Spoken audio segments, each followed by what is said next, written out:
This is Kris, without John and without Garrett. And just want to get a little intro to this new episode you'll be listening to or watching here shortly. We recorded this back in the fall. We'll talk about a couple new podcasts, upgrades, but there'll be some inconsistencies just because we're releasing it not in sequential order. But hopefully you'll enjoy, learn something, and like and follow. Hello, you are listening to Standing in the Fire, where Kris and myself and Garrett by proxy in Dreams in Colorado talk about going through the flames of entrepreneurship. Every time it gets more awkward. But we have a few topics to go over today. Yeah, excited. So first, we should probably discuss our new sign. We have new signs. We've been trying to improve our studio, and now we have the official Fireside sign, which may adjust at some point in the future, but we thought we need to give it a little personalization to the setup. Yeah, this is the goal. This is going to be kind of the theme of this episode is, one thing better every episode. And so like the first, thing for this one is, now we have our flame up there, which is really cool. And one of these episodes, I think we need to take the camera and physically walk outside and show the studio. We do. Yeah. Yes. Cool. Yes. Yeah. Do you want to talk about that actually real quick of like what you did on the outside, just to the on-air light and stuff? So we have the studio in a co-working space. And so we thought we need some way for other people not to barge in. And we knew we wanted to call it the Fireside Podcast Studio. And so we created a custom on-air sign with the Fireside logo. It's a neon sign. It's super cool. So we flip that switch on and hopefully people know not to bother us. Yeah, we can add a link in the recording notes. I've taken like 1 billion pictures of it, both of myself with it, my kids, you name it. So we definitely have that. And also, like we said last time, we're in the new studio and it was different. Yeah. We recorded, previously we've always recorded in Riverside.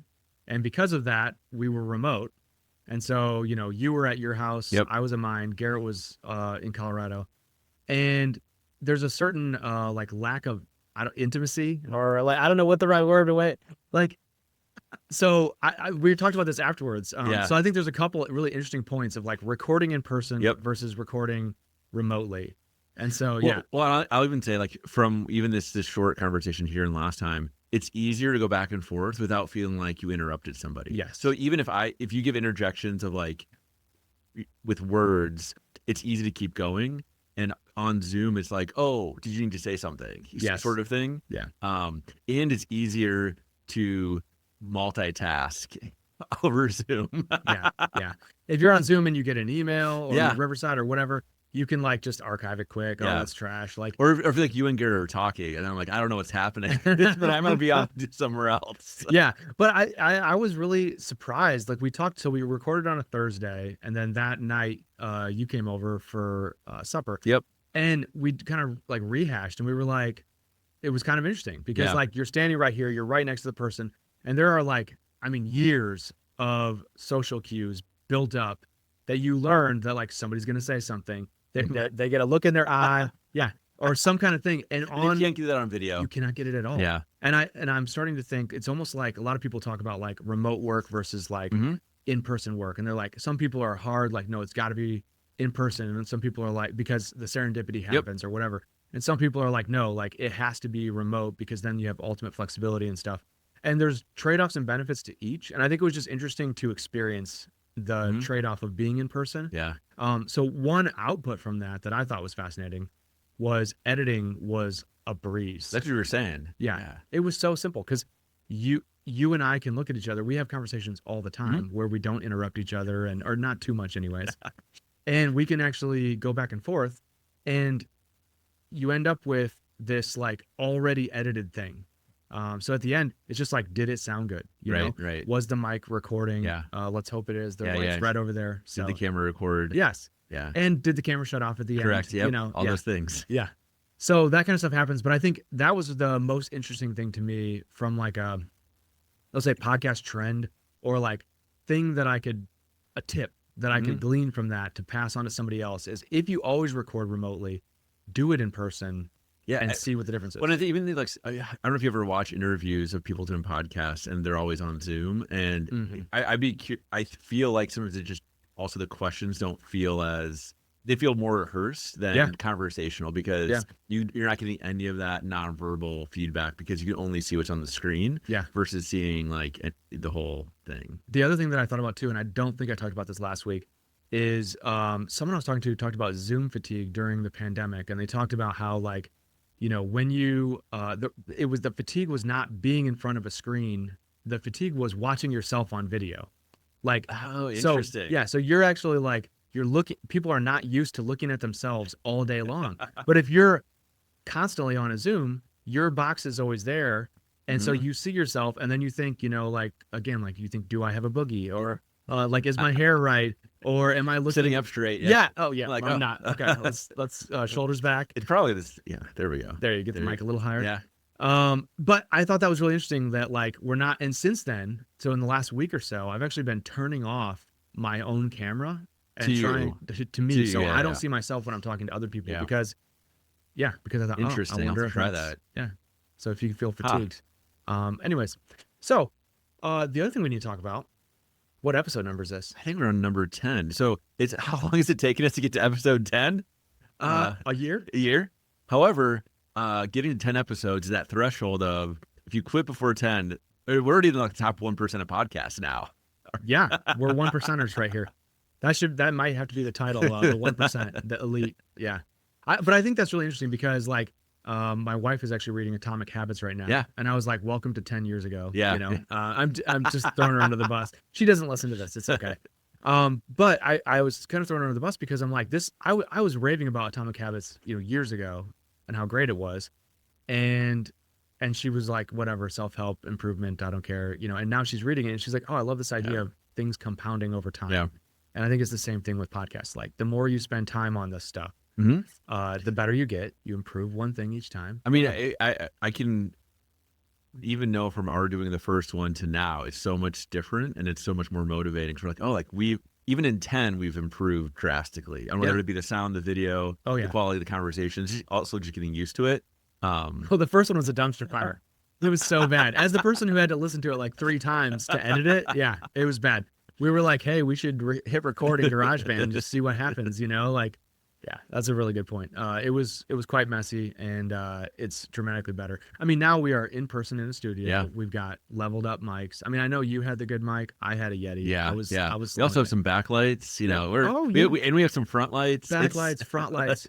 I mean, we dramatically leveled. I know all of you out there are just on audio. You're like, wow, this sounds so good. And on video, you're like, these guys, man, slaying it. We're next. Hopefully, in the next week or two, we'll have 2 cameras. Yes, a 2 camera setup. That's our next upgrade. Yeah. So again, every episode, we're trying to get something a little better, trying to better understand what our customers go through, what they're feeling, and stuff like that. So another thing that we were talking about is maybe we're going to start doing some segments. Yep.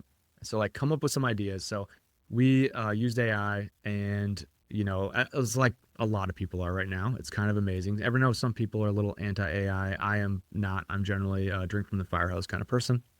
And AI suggested some really good segment ideas. So one is we're going to call Into the Fire. Okay. So Into the Fire is what has been hard, messy, or stretching you lately. Who goes first? I mean, I think you. It's definitely got to be you. It can be business. It can be life. It can be anything. It's just like the opposite of highlight rules, like what has been kind of dirty and messy. Yeah, I think going from hiring contractors to hiring like in-person employees, it's a very just different interaction. And also, we have the screen printing shop, and the guy we had moved away a couple of weeks ago. And just finding like a good fit to fill that position has been a challenge. You're space limited. Like you're limited to the location. Yeah, location. Yeah. And so you're trying to find like this right talent versus, working with contractors, which we often do in software. It's like you go on, you either can find them, you see their resume from like an Upwork or sort of site, or you know them from other projects they've done. And you're like, cool, you know how to do this thing. I'm going to pay you to do it. Yeah. When you're hiring in-person people, it's very like that's not you're doing a job posting, going through a resume, trying to figure out what's real, what's not, and then you have to be talking to people, trying to figure out what's real, what's not, trying to figure out if they're a good fit for the culture. And I think that's been just straining the last couple of weeks. We're trying to keep the business growing, but also constrained by we don't have full capacity staff. Yeah. Yep. So That's one of the things. That's I might have more. So if you go, I might be able to come up with a ton more by the time we're done. Yeah, no, I mean, I actually think that's a really good point, and that's something that like I would say both of us probably have not considered before. Is that like anything, because so much of what we do is online, that anything you do that's in person, it is a little bit harder. And not only that, but like if you don't like a contractor, you just don't hire them again. You know, but if you don't get along with the person face to face, that's uncomfortable. Yeah. Like that's not yeah. pleasant. You know, like I mean, I can easily think back, and the worst like things in my like let's say whatever career professional, they're always like having a negative interaction with a person. Yeah. Face to face. It's not like an online thing. Like Yeah. online, you just delete the email you want. You know, Or you just no big cancel the deal. contract on Yes. this. Yeah. You're just like whatever. So I think I got another one though too. Go ahead. Yeah, no. Well, I don't know if you wrote if you have one. I can go. Yeah. I mean, what's been messy or hard for me? I think the thing that's been hard for me is being patient. I'm not I would just say generally, I don't know. I don't know if I'm a patient person or not. What I'll say is I don't feel like I'm a patient person, but I think part of that could be like maybe I do have a lot of patience and I don't give myself credit for that because, you know, it's very easy to just subjectively say like, well, am I more or less patient than I used to be or things like that. And I think I've really struggled with like, I mean, like growing Fireside, growing Flipper, growing Box Out, you know, like all of those things, like the projects are going fine. Like I would say most people who would talk to me who do not have, you know, successful projects would be like, those are going great. Yeah. What are you whining about? What are you frustrated about? But it's like, I always have this desire to just have it go faster and to get done faster. That, you know, we've talked about the marketing side. We've talked about transcriptions. We've talked about all these, there's a ton of things that's just on that. That's not even on other stuff. And so I think having the patience and like, because what you end up doing is you create the stress on yourself, like, which, you know, stress make diamonds, you know. Yeah. Like, and ulcers. That's the other thing. So, you know, that's, you want to make things better. Pressure is a good thing, but like too much pressure is not good for you. And I also read a study recently that was basically like, the more like what like longevity in life is basically like, heavily linked to correlated with stress. And so like the more stressed you are all the time, like the more literally shortens your life. Well, I've said this. I don't know if we've talked about it, but it just makes me think of when some of we've talked with other like starting out entrepreneurs of like how do you deal with some of the stress, and part of it is, and I wish I could find who I heard this from, but like we're moving the goalpost of like what our resting state is, 100%. and I'm just like because even when we say, oh, we're doing this, I can't think of the examples, but whether we buying Fireside or starting a new thing or even the t-shirt shop or speaker deck or this, they're like, oh, like I couldn't even imagine starting my own thing, and I'm like, oh, I can't imagine not, or I can't like, but none of that scares me to do. It's our just we have elevated levels of that intensity that I don't know, like going to like if we had an 8 to 5, like we'd probably keel over. Yeah. But I think that's a good point of like that moving the goalpost. And I think that's why it goes back to like, you know, one of our episodes a long time ago about where we taled about celebration. Yeah. Like how you have to celebrate. And like in my head, I mean, we talked about it last week. I have like 6 open loops and it's like 2 on each of the 3 apps. And actually there's some open loops on speaker deck too. And then, I sent you one today. That's right. Okay. Ding, checking my email inbox. Yep. And one of those loops, you know, I've kind of closed. I'm going to talk about it later. Yeah. But getting that kind of closed, it's like, okay. And if I'm like, if I can get those next 5 closed, you know, in the next week or 2, I'm like, I need to stop and then be like, I did some good stuff over the last 2 months, you know, like because it's when you have those open loops and they stay open, it's like that almost creates the stress. Like when and then you need to, you know, recognize, okay, loop open, closed it, celebrate, now open some more loops. And I think that's the only difference between, you know, myself when I think about stress and maybe somebody else who has like one company or one app is just they have fewer open loops or their loops are more related. Mine are very disparate and different across the 3. Do you ever think about I have another comment to make, but are there people that it doesn't have to be look up to, but look at and be like, oh, they're in a place that I want to get to with my stuff. Yeah. Because I have thoughts on that of like with even some of the other like smaller projects I have, I'm like, oh, like they're not doing these tiny projects. Yeah. You know, so how do you get to the next levels? They're either having someone else run it or getting rid of it. Yeah. And I think that's another one of the feeling stuck is I like to do a lot of things. I'm a people pleaser. And so I don't like to disappoint people, but am I disappointing them by not doing as good a job on their work? Yeah. Because I'm not getting compensated to make it worth my time. So I'm not spending time on it versus just cutting it and saying, hey, I want to focus on these ones that have exponential growth. Because that person who's 5 years ahead of me, who I'm like, oh, like I want to get there. They're not doing that tiny little thing because it's taking up way too many hours. So the question was, is there anyone that you look to or like that kind of inspires you that like, I would like to get to where they are in terms of how they manage their time and manage their projects? Yeah. I can't come up with a name, but there's definitely a bunch of like, I mean, for me, the easiest way would be like, well, I listened to, the My First Million podcast. I listened to Money Wise, which is Sam's podcast through Hampton.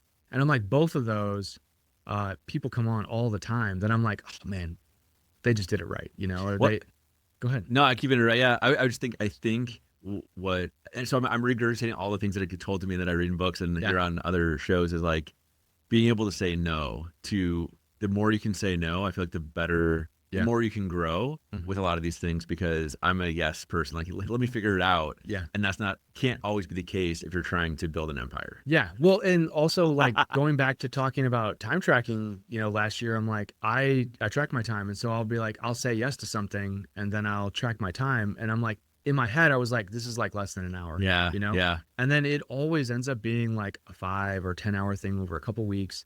And like that 5 or 10 hours could have went into like any of my own things and fortified or made them a whole lot better. But instead, it's like this little side thing. But I don't know if it's just being nerd snide or if it's like, just being a helpful person, or maybe that kind of stuff builds up and it's not measurable, but like over the long haul, it does end up really good because you've done these certain projects and made these certain connections, and somehow it's hard to it's hard to tell because I was thinking that this morning. I was thinking of like 2 specific instances and was like, well, when I've been working them a long time. I was like, well, if I got rid of them, am I missing out on an opportunity? And the answer is no. I would say like objectively the answer is no, but personally I'm like, oh, like, well, what if something happens from like, it hasn't happened in 5 or 6 years. It's not going to, like that project doesn't have the ability to, but I keep holding on to it, like hoping it will. And they're nice people and all that kind of stuff. So I think that's, I can see that. Yeah, for sure.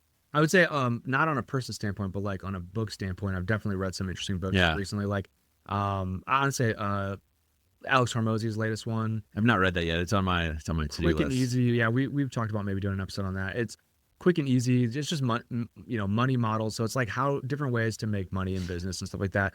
I enjoyed it. Like it's easy read. It has good content. I've highlighted a bunch of stuff. Do I remember any of it right now? No, I'm gonna have to go back and look at my notes. But that was one, and then I'm also reading Ready, Fire, Aim right now, and I think both of those have been a little bit inspiring and interesting to like read and think about. Like, okay, how would I apply this to one of the businesses? Like how would this thought of like how in Ready, Fire, Aim he breaks down like 0 to $1 million, $1 million to 10 million, 10 million to 100, and 100 plus. And I'm like, well, we're definitely okay. I have 2 companies or apps in the 0 to 1, and I've got one in the 1 to 10, and I'm like, that they are very different problems and different things that you go through. So I can see that the book is true, but I've never personally on my own went and did the 10 plus or things like that. So those would be the 2 that come to mind. What about you? Like any books or people or?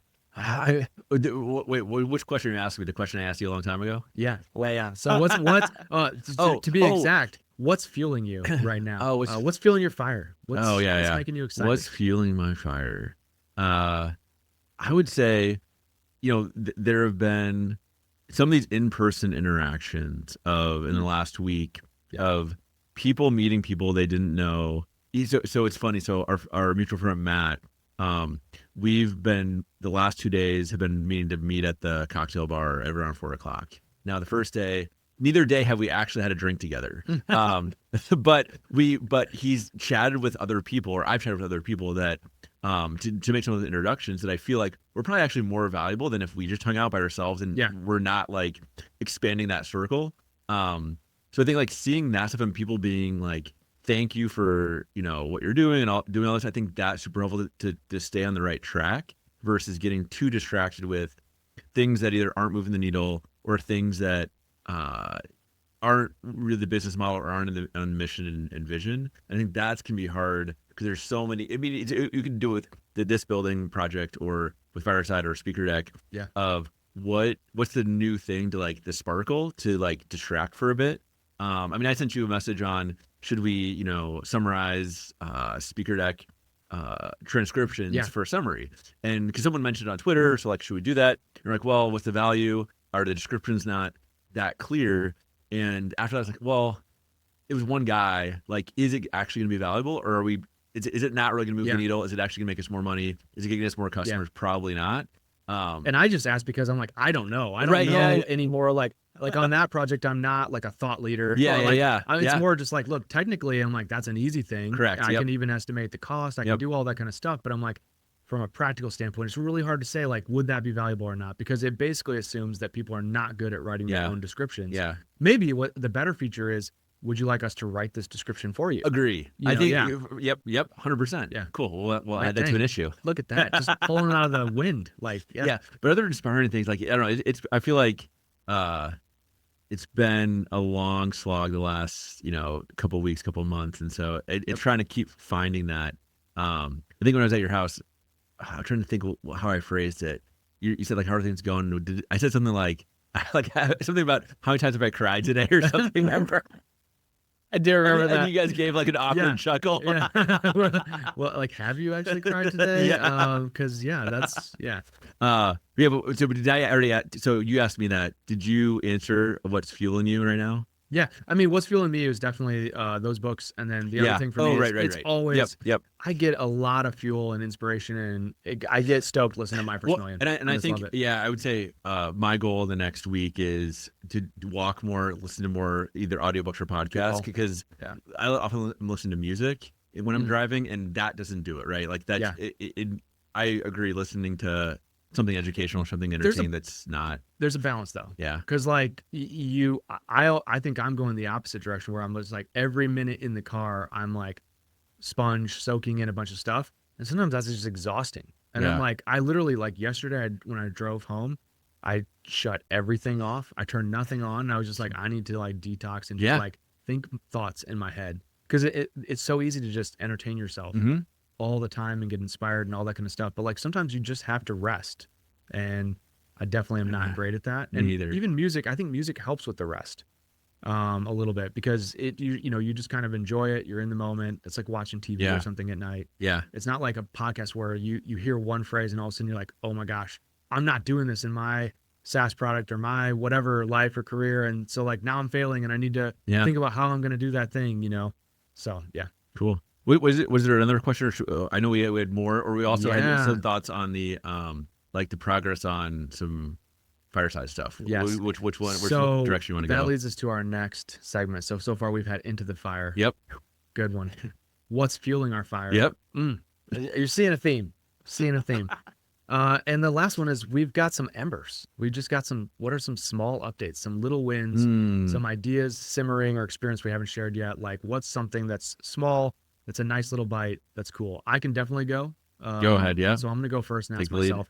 The thing for me, and this is one of I would say it's actually not even a small thing.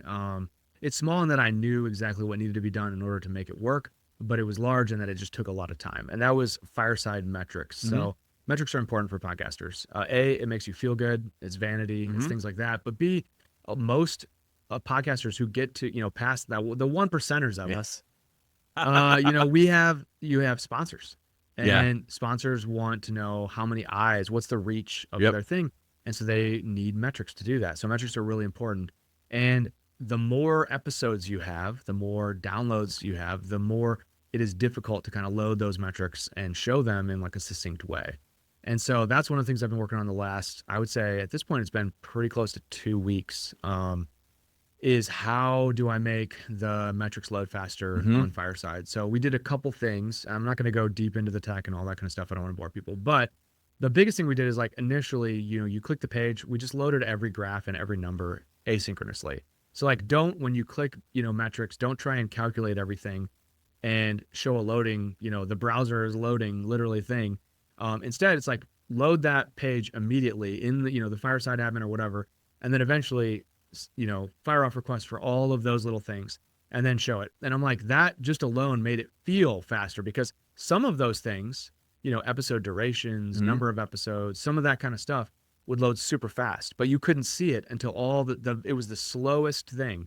So you're basically dealing with the lowest common denominator. So all we did is we kind of changed it to say, instead of the lowest common denominator, let's load the shell first and then load everything as fast as we can individually. And it's made a huge difference. So for example, some people we had a customer who has, 40 million plus downloads or 800 million plus downloads, and loading those was just taking forever. I mean, it was effectively not working. And like they mentioned it, and we were like, totally see the problem. That stinks.